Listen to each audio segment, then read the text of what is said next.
안녕하세요. 한 두 분이, 안녕하십니까. 네, 두 분이, 안녕하세요. 네, 수고 많으십니다. 오늘은 한 두 분이 지금 안 들어오셨는데요. 일단 뭐 시작하다 보면 조인을 하겠죠.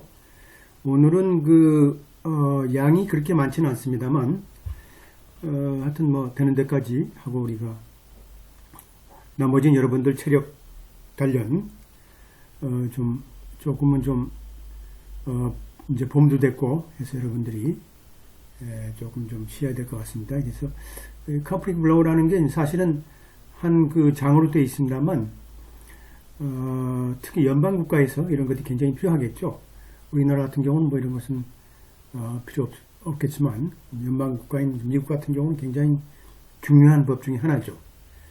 이러한 법들이 기본적으로 여러분들이 나중에 배울 그런 이제 패밀리로라든지 이런 가족법과 관련해서 상당 부분들이 이런 부분들이 이제 적용이 되는 그런 룰들인데요. 사실상 conflict of law 자체가 이제 지니고 있는 내용들 보게 되면 뭐 기본적인 원칙들이 있겠죠. 그 원칙들은 기본적으로 이제 traditional best right approach라고 해서 기본적으로 우리가 일반적으로 전통적으로 이제 best라는 건 뭔가요? best 한마디로 이제 보유된 이미 이제 부착된 그런 권리죠. 전통적으로 이미 확보된 권리 방식이라 볼 수 있겠죠. 이런 것들이 여기에서는 뭘까요? 뭐 기본적으로 어떤 거래나 어떤 사건이 발생된 주의 법률을 따르는 게 이제 적용되는 게 일반적인 원칙이죠. 그래서 이런 것들이 이제 예를 들어서 어떤 사건이 한마디로 이제 뉴욕주에서 자동차 사건이 일어났다. 그러면 뉴욕주의 관할이 되는 게 중요하겠죠. 뭐 이런 뉴욕주에 있는 관할의 어떤 사건들을 기본적으로 어디에 뭐 캘리포니아나 어디 텍사스나 이런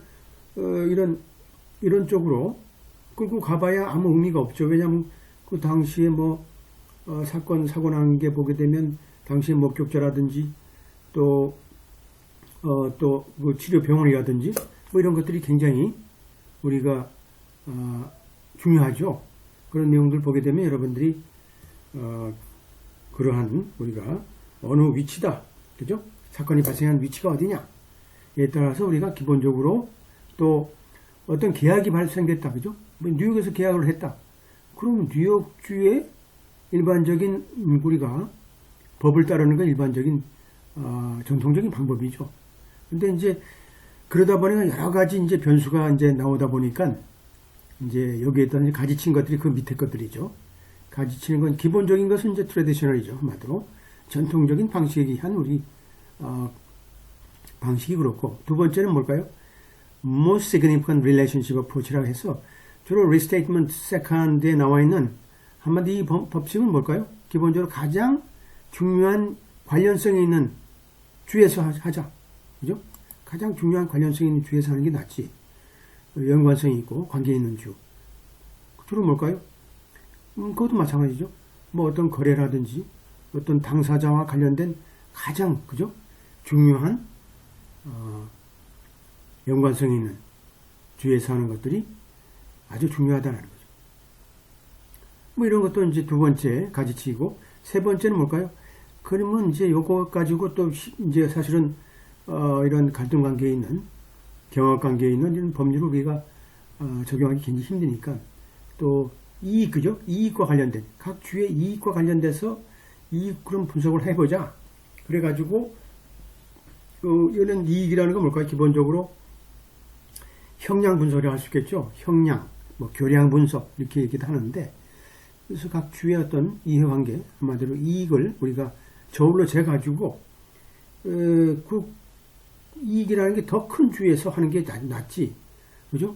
뭐 이익이 아주 미세하고 적은 주에서 하는 것보다는 큰 주에서 하는 게 낫다 해가지고 Interest Analysis Approach라는 이 세 번째 우리가 그죠? 방식이 있죠. 이런 것들이 기본적 세 가지 방식이 기본적으로 이러한 초이스 오브 로우를 기본적으로 규율하는 원칙이라 볼 수 있겠죠. 그래서 이런 것들은 뭐 한마디로 우리가 뭐 법문에 예를 들어서 법률에 의거해서 뭐 한다. 뭐 이런 것들은 여러분이 나중에 배울 유니폼, 한마디로 통일법전이라 하죠. 유니폼 로에서 기본적으로 이러한 내용들을 전부 담고 있죠. 이런 내용들은 이제 주로 가족법이라든지 혹은 여러분들이 이제 배울 불법행위법 뭐 이런 것들, 그 다음에 이제 관할과 같은 다툼이 있는 그런 법률들이 있는데 뭐 그런 것들이 결국 이러한 우리 오늘 배우는 이런 법률과 연관성이 있다고 보면 되겠어요. 그래서 우리가 이러한 것을 하게 되면 뭘까요? 주로 자 이런 형량을 분석하려고 그러면 뭘까요? 기본적인 어떤 절차가 필요하겠죠. 이 단계별로. 그러려고 하면 어떻게 되죠? 한마디로 one state가 한마디로 그러한 정책에 대해서 우리가 정책으로 집행함에 있어서 어떤 이익이 있다 한다 그러면 그죠? 이익이 있다 한다 그러면 그리고 다른 주가 없다 하게 되면 당연하게 그죠? interest state니까 그 관련주 이익이 있는 주로 해서 하는 게 낫다라는 거죠. 한마디로 great interest가 있는 주에서 그 다음에 이제 두 개의 주가 경합된 경우 분명하게 이제 갈등 관계에 있다 그러면 뭘까요? 이 갈등 관계에 있는 이러한 법률을 집행함에 있어서 적용함에 있어서 우리가 굉장히 중요하죠. 우리도 헌법상에 우리가 뭐예요?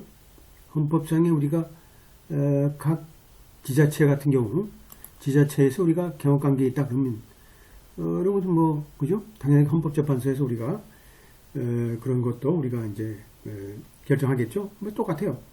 두 개의 주에서 우리가 이러한 경합관계에 있다. 그럼 뭘까요? 한마디로 이러한 갈등 관계를 풀기 위해서 뭘까요?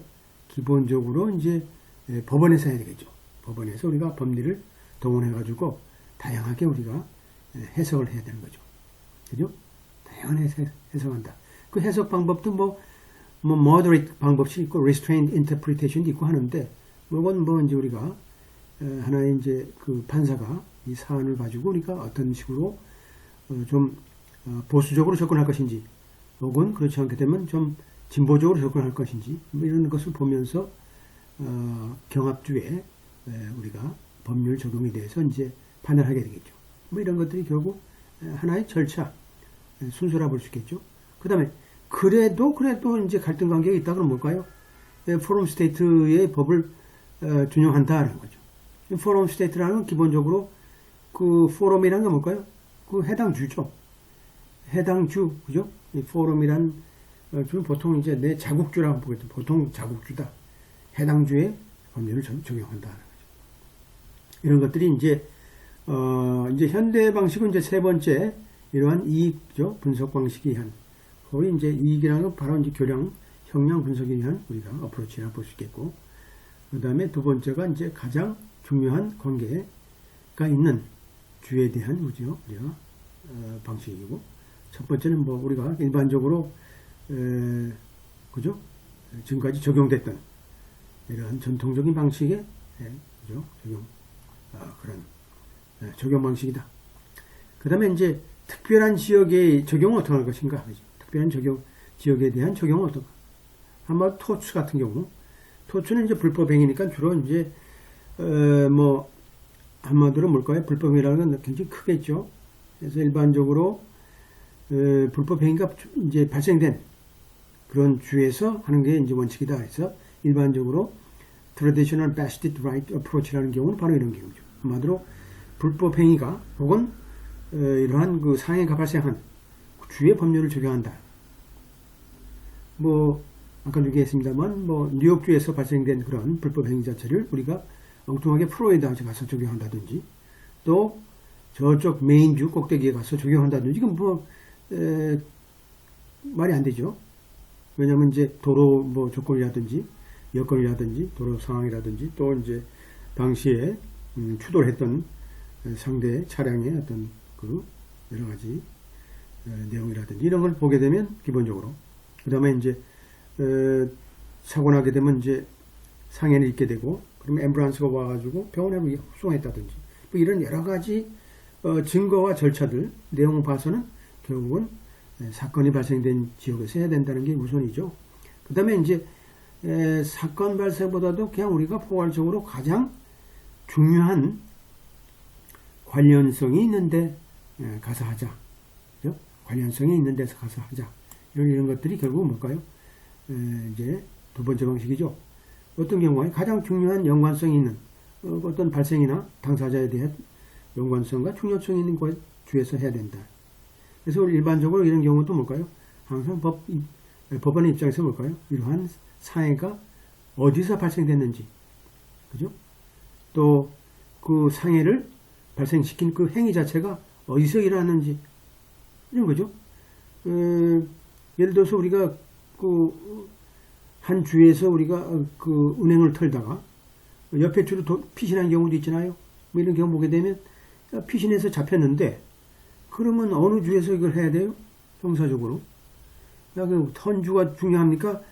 거기서 도망친 그 도피주가 중요합니까? 도피주는 그렇게 중요하지 않죠. 그러니까 턴주를 우리가 관할로 해가지고 그 사람을 끌어다가 형사재판에 앉혀야 되겠죠. 이런 것들이 연방국가에서 볼 수 있는 독특한 이제 이런 그 제도라고 볼 수 있겠죠.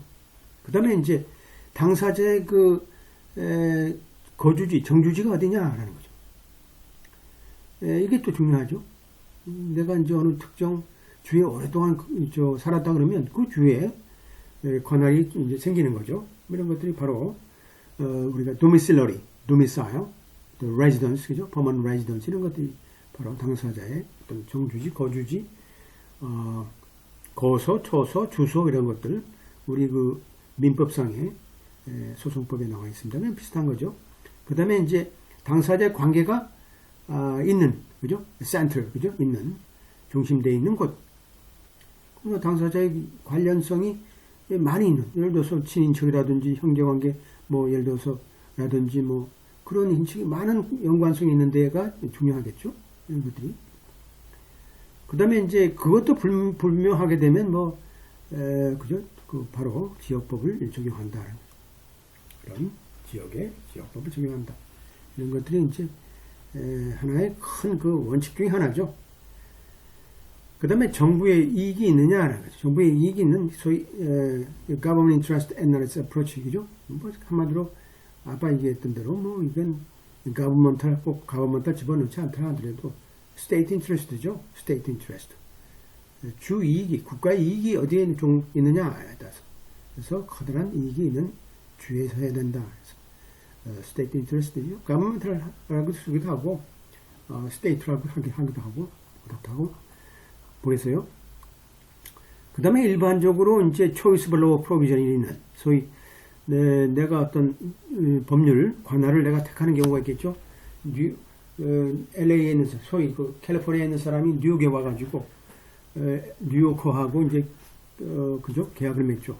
계약을 맺게 되면 만약에 분쟁이 발생되는 경우, 우리가 그 관할을 뉴욕으로 하자. 라고 이제, 이 choiceable law, 이런 규정을 우리가 담은 이제 계약이 있겠죠. 이런 경우는 당연하게 이게 어떤 상황이 발생되더라도 이 초이스 오브 로우를 뉴욕으로 했으면 뉴욕이 우선이겠죠. 이 내용에 대해서는 기본적으로 뭐죠? 그리기를 안 했네요. 자, 이 초이스 오브 로우 자체가 이제 한마디로 이러한 규정이 있다. 규정이 있는 그런 계약을 내가 체결했다. 그러면 뭘까요? 자, 당사자들이 당연하게 계약 자유 원칙에 따라서